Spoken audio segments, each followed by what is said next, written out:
रहे हैं, मैं इमरान खान हूँ। सबसे पहले तो नाजरीन, पाकिस्तान ने बिलाखिर अमेरिका से कर्जा मांग लिया। पाकिस्तान ने अमेरिका से जो पैसे मांगे हैं वो 10 अरब डॉलर्स हैं और ये पाकिस्तान अपने ज़र मुबादला के ज़खायर के अंदर रखना चाहता है ताकि पाकिस्तान के अंदर थोड़ा सा इस्तेहकाम आ जाए। और बाकायदा पाकिस्तान ने अमेरिका से इसकी दरख्वास्त कर दी है और ये खबर अब अखबारात के अंदर छप भी गई है।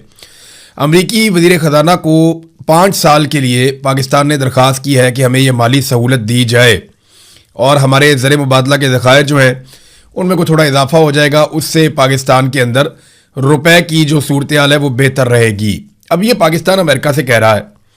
देखिए, ये जो सरकार आई है इसने अभी तक क्या कमाया? सरमायाकारी लाने में ये मुकम्मल तौर पे नाकाम रहे। आसिम मुनीर साहब ने बहुत बड़े बड़े दावे किए थे और उन्होंने कहा था 1 साल में मईशत को ठीक कर दूंगा, लेकिन उस वक्त से लेकर अब तक ये पाकिस्तान में बिल्कुल सरमायाकारी नहीं ला पाए, बल्कि 50 साल की कम तरीन सतह पे पाकिस्तान की सरमायाकारी चली गई। बहुत सारे ममालिक के दौरे किए गए, जितने दौरे किए गए, जितने पैसे उन दौरों पर खर्च किए गए, उतने पैसे भी ये टोला पाकिस्तान में नहीं ला पाए। तो नालायकी और निकम्मेपन का एक नया रिकॉर्ड है जो आसिम मुनीर साहब ने और उनके साथियों ने, जिन्हें वो लेकर आए इक़्तिदार में, उन्होंने एक नया रिकॉर्ड पाकिस्तान में बनाया। अब वो अमेरिका से पैसे मांग रहे हैं। इससे पहले उन्होंने सऊदी अरब से पैसे मांगे थे और फिर उन्होंने चीन से भी पैसे मांगे और बार बार मांगे। ना सिर्फ मांगे बल्कि उन पैसों को जो वापस करने थे वो रोल ओवर भी करवाया और बार बार करवाया। यूएई ने इनकार कर दिया उसके पैसे वापस करने थे, तो सऊदी अरब से पैसे लेकर यूएई को पैसे वापस किए। अब ये दुनिया में मजीद मुल्कों से पैसे मांगेंगे तो कोई पैसे तो इनको देगा नहीं। इनकी तवज्जो इस बात पे है कि दिफाई मुआहदे करके कुछ ममालिक की सिक्योरिटी अपने ज़िम्मे ले लें, अपनी फ़ौज को, अपने हथियारों को वहाँ लगाएं जो पाकिस्तानी कौम ने अपना पेट काट के, अपने खून पसीने की कमाई के साथ एक फ़ौज तैयार की है वतन अजीज़ के दिफा के लिए। उस फ़ौज को और हथियारों को हम दूसरे मुल्कों के साथ दिफाई मुआहदों की सूरत में एंगेज करके कुछ पैसा इकट्ठा कर लें, लेकिन याद रखिएगा वो पैसा भी हमारा नहीं होगा, वो हमें कर्जे के तौर पे मिलेगा।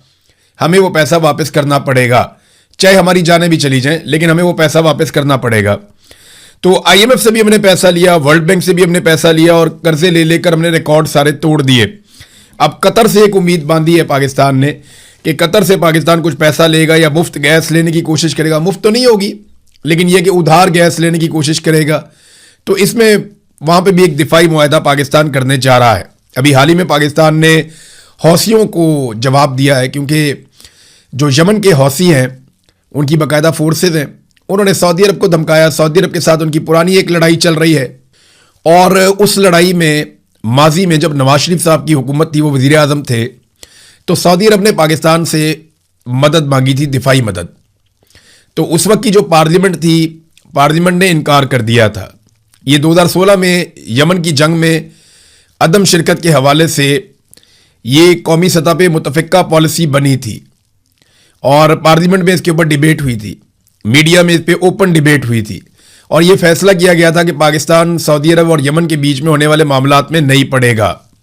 PTI अपोजिशन में थी, नवाज शरीफ उस वक्त हुकूमत में थे, लेकिन अब 10 साल गुजर गए इस बात को और अब ये फैसला कर लिया गया है कि ठीक है, इसके अंदर जाना है। और बाकायदा पाकिस्तान की गवर्नमेंट की जानिब से एक प्रेस रिलीज भी जारी कर दी गई है इस्लामाबाद से।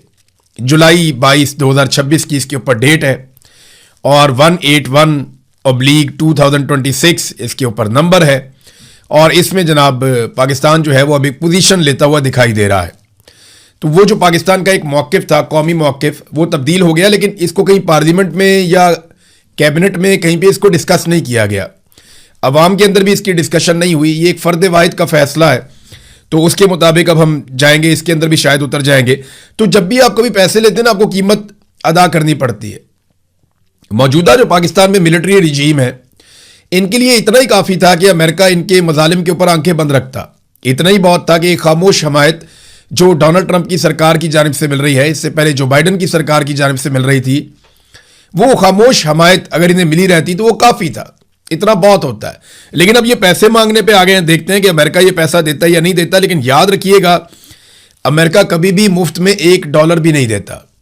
माजी में जब अमेरिका से पाकिस्तान ने बहुत पैसा वसूल किया तो उस वक्त हमारे जर्नैल अरबपति हो गए थे, उनके बच्चे आज भी अरबपति हैं और पाकिस्तानियों को उस पैसे में से कोई हिस्सा नहीं मिला, सवाए इसके कि पाकिस्तान में मंशियात का कल्चर आया, पाकिस्तान में दहशतगर्दी का एक कल्चर आया, पाकिस्तान में क्लाशनकोफ का एक कल्चर आया, और पाकिस्तान के अंदर बारूद आ गए, मंशियात आ गई, बहुत सारी बुराइयां पाकिस्तान में आई। और पाकिस्तान में जो जर्नैलों के बच्चे थे वो बहुत अमीर हो गए, वो अरबोपति हो गए।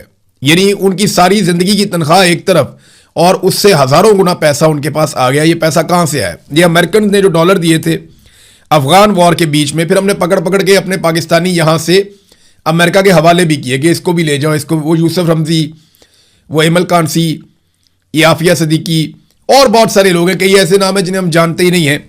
वो लोग भी डॉलरों के बदले में अमेरिका के हवाले किए गए।